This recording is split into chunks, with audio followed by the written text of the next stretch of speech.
Hi ಎಲ್ರಿಗೂ ನಮಸ್ಕಾರ. Welcome to my channel Sujatha fashion.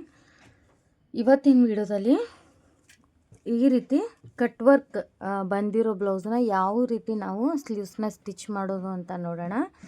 ನೋಡ್ತಿರ್ಬೋದು ಯಾವ ರೀತಿ ಕಟ್ ವರ್ಕ್ ಬಂದಿದೆ ಅಂತ. ಸೊ ಈ ರೀತಿ ಕಟ್ ವರ್ಕ್ ಬಂದಾಗ ನಾವು ಬ್ಲೌಸನ್ನ ಯಾವ ರೀತಿ ಸ್ಟಿಚ್ ಮಾಡಬೇಕು ಅಂತ ಇವತ್ತಿನ ವಿಡಿಯೋದಲ್ಲಿ ನೋಡೋಣ. ನೋಡ್ತಾ ಇರ್ಬೋದು ಬ್ಲೌಸಿಂದು ವರ್ಕ್ ಎಷ್ಟು ಗ್ರ್ಯಾಂಡ್ ಬಂದಿದೆ ಅಂತ. ಸೊ ಈ ಸ್ಯಾರಿ ನನ್ನ ಹತ್ರನೇ ಪರ್ಚೇಸ್ ಮಾಡಿದ್ದು, ಬ್ಲೌಸ್ ಕೂಡ ನನ್ನ ಹತ್ರನೇ ಕೊಟ್ಟೋಗಿದ್ದಾರೆ. ನೋಡ್ತಾ ಇರ್ಬೋದು ಸ್ಲೀವ್ಸ್ ಎಷ್ಟು ಗ್ರ್ಯಾಂಡ್ ಇದೆ ಅಂತ. ಈ ರೀತಿ ಕಟ್ ವರ್ಕ್ ಕಟ್ ವರ್ಕ್ ಬಂದಿರುತ್ತಲ್ವ, ಸೊ ಈ ರೀತಿ ಕಟ್ ವರ್ಕ್ ಬ್ಲೌಸನ್ನು ನಾವು ಯಾವ ರೀತಿ ಒಂದು ಐಡಿಯಾನ ಇಟ್ಕೊಂಡು ಸ್ಟಿಚ್ ಮಾಡೋದು ಅಂತ ಇವತ್ತಿನ ವಿಡಿಯೋದಲ್ಲಿ ನೋಡೋಣ. ಈಗ ನಾರ್ಮಲಿ ನಾವು ಸ್ಲೀವ್ಸ್ನ ಎಷ್ಟು ಅಳತೆ ಬೇಕಲ್ವ, ಸೊ ಆ ಅಳತೆಯಲ್ಲಿ ನಾನು ಇವಾಗ ಕಟ್ ಮಾಡ್ಕೊಂಡಿದ್ದೀನಿ. ಕಟ್ ಮಾಡಿಕೊಂಡು ಇವಾಗ ನೋಡಿ, ಸೊ ಇದು ಬ್ಲೌಸ್ ಅಲ್ವಾ, ಬ್ಲೌಸು ಇದ್ರ ಮೇಲೆ ನಾವು ನಾರ್ಮಲಾಗಿ ಸ್ಲೀವ್ಸ್ ಸ್ಟಿಚ್ ಮಾಡೋದಾದರೆ ಏನು ಮಾಡ್ತೀವೋ, ಈ ಬ್ಲೌಸ್ ಮೇಲೆ ಲೈನಿಂಗ್ನ ಇಟ್ಟು ನಾವು ಸ್ಟಿಚ್ ಮಾಡಿಕೊಂಡು ಹೊಳಿಸಿ ಸ್ಟಿಚ್ ಹಾಕೋತೀವಿ. ಆದರೆ ಇದಕ್ಕೆ ಡಿಸೈನ್ ಕಟ್ ವರ್ಕ್ ಇರುವಂಥ ಬ್ಲೌಸಿಗೆ ಆ ರೀತಿ ಸ್ಟಿಚ್ ಮಾಡೋಕ್ಕಾಗಲ್ಲ.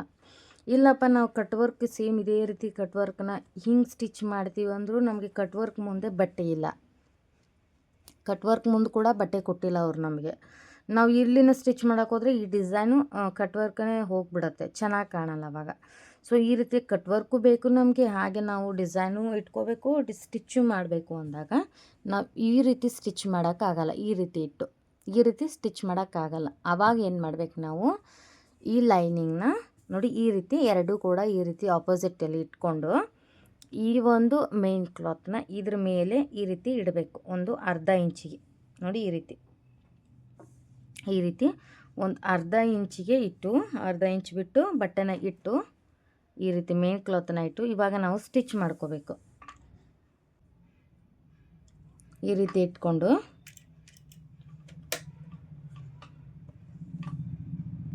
ನೋಡಿ ಇವಾಗ ಈ ರೀತಿ ಅರ್ಧ ಇಂಚಿಗೆ ನಾವು ಇದನ್ನು ಮೇನ್ ಕ್ಲಾತ್ನ ಮುಂದ್ಗಡೆ ಇಟ್ಟು ಈ ರೀತಿ ಸ್ಟ್ರೈಟಾಗಿ ಸ್ಟಿಚ್ ಹಾಕೋಬೇಕು.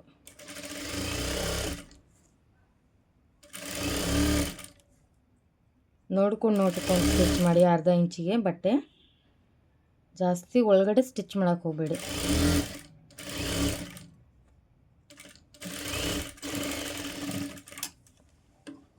ಸೊ ಈ ರೀತಿ ಸ್ಟಿಚ್ ಮಾಡಿಕೊಂಡು ಇದನ್ನು ಟರ್ನ್ ಮಾಡ್ಕೋಬೇಕು. ಈ ರೀತಿ ನೋಡಿ,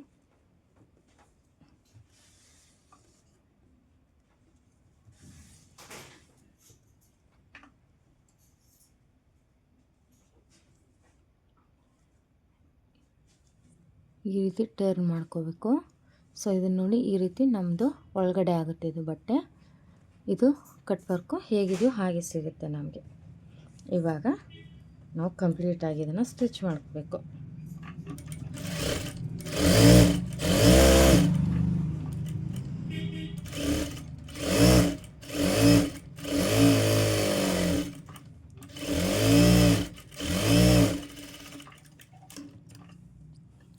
ಸೊ ಈ ರೀತಿ ಇದನ್ನು ನಾವು ಕಟ್ ವರ್ಕ್ ಬರುವಂಥ ಬ್ಲೌಸ್ನ ಸ್ಟಿಚ್ ಮಾಡಬೇಕಾಗುತ್ತೆ.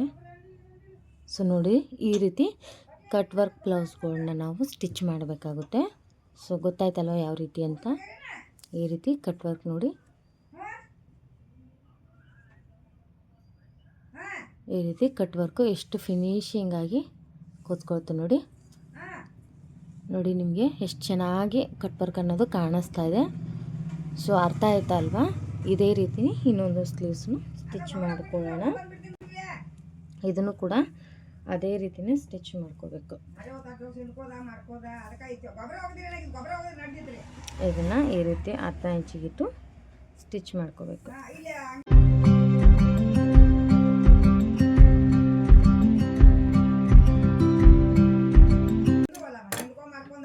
ನೋಡಿ, ಸೊ ನೋಡಿದ್ರಲ್ವ ಯಾವ ರೀತಿ ಕಟ್ ವರ್ಕ್ನ ಫಿನಿಶಿಂಗ್ ಆಗಿ ಸ್ಟಿಚ್ ಮಾಡೋದು ಅಂತ. ಸೊ ಈ ರೀತಿಯಾಗಿ ಕಟ್ ವರ್ಕ್ನ ಫಿನಿಶಿಂಗ್ ಆಗಿ ಸ್ಟಿಚ್ ಮಾಡ್ಕೋಬೇಕು. ನೋಡಿ ಬ್ಲೌಸ್ನ ನಾನು ಯಾವ ರೀತಿ ಡಿಸೈನ್ನ ಮಾಡಿದ್ದೀನಿ ಅಂತ. ಇದರದ್ದು ನಂಗೆ ವಿಡಿಯೋ ಮಾಡ್ಕೊಳಕ್ಕಾಗಲಿಲ್ಲ. ಸೊ ಈ ರೀತಿಯಾಗಿ ಇಟ್ಟಿದ್ದೀನಿ ನೋಡಿ, ಈ ರೀತಿಯಾಗಿ ನೆಕ್ನ ಇಟ್ಟಿದ್ದೀನಿ. ಅಂದರೆ ಇದೊಂದು ಸ್ವಲ್ಪ ಲೇಸು ನೆಕ್ಕಿಂದ ಬಂದಿತ್ತು, ಬಟ್ ಇದು ಎಕ್ಸ್ಟ್ರಾ ಇನ್ನೊಂದು ನೆಕ್ ಕೊಟ್ಟಿದ್ರು. ಅದನ್ನೇ ಏನು ಮಾಡಿದೆ, ಕಟ್ ಮಾಡಿಕೊಂಡು ಇಲ್ಲಿ ಅಟ್ಯಾಚ್ ಮಾಡಿದೆ. ಇಲ್ಲೊಂದು ಸ್ವಲ್ಪ ಎಕ್ಸ್ಟ್ರಾ ಇದ್ರದ್ದು ಲೇಸ್ ಇತ್ತು, ಸೊ ಅದನ್ನು ಸ್ವಲ್ಪ ಸ್ಟಿಚ್ ಮಾಡಿಕೊಂಡೆ.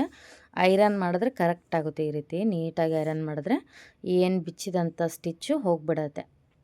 ಅಂದರೆ ಇಲ್ಲಿಂದ ಇಲ್ಲಿಗೆ ಇದು ಈ ರೀತಿ ಚೆನ್ನಾಗಿ ಕಾಣಲ್ಲ. ಅದಕ್ಕೆ ಇಷ್ಟೇ ನೋಡಿಕೊಂಡು ಸ್ಟಿಚ್ ಮಾಡಿಕೊಂಡೆ. ಇದು ಇಲ್ಲಿಂದ ಈ ರೀತಿ ತೊಗೊಂಡೆ. ಇದನ್ನು ಏನಿರುತ್ತಲ್ವ, ಸೊ ಈ ರೀತಿ ನೀಟಾಗಿ ಐರನ್ ಮಾಡಿಬಿಟ್ರೆ ನಮ್ಮದು ಕರೆಕ್ಟ್ ಆಗುತ್ತೆ.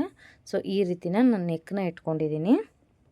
ಸೊ ನೆಕ್ ಯಾವ ರೀತಿ ಹೇಗೆ ಚೆನ್ನಾಗಾಗಿದೆಯಾ ಇಲ್ವಾ ಅಂತ ಕಮೆಂಟ್ ಬಾಕ್ಸಲ್ಲಿ ಕಮೆಂಟ್ ಮಾಡಿ ತಿಳಿಸಿ, ನೋಡೋಣ ಯಾವ ರೀತಿ ಆಗಿದೆ ಅಂತ. ಸೊ ನೋಡಿ, ಈ ರೀತಿ ನಾನು ಬ್ಯಾಕ್ ನೆಕ್ನ ಇಟ್ಟಿದ್ದೀನಿ.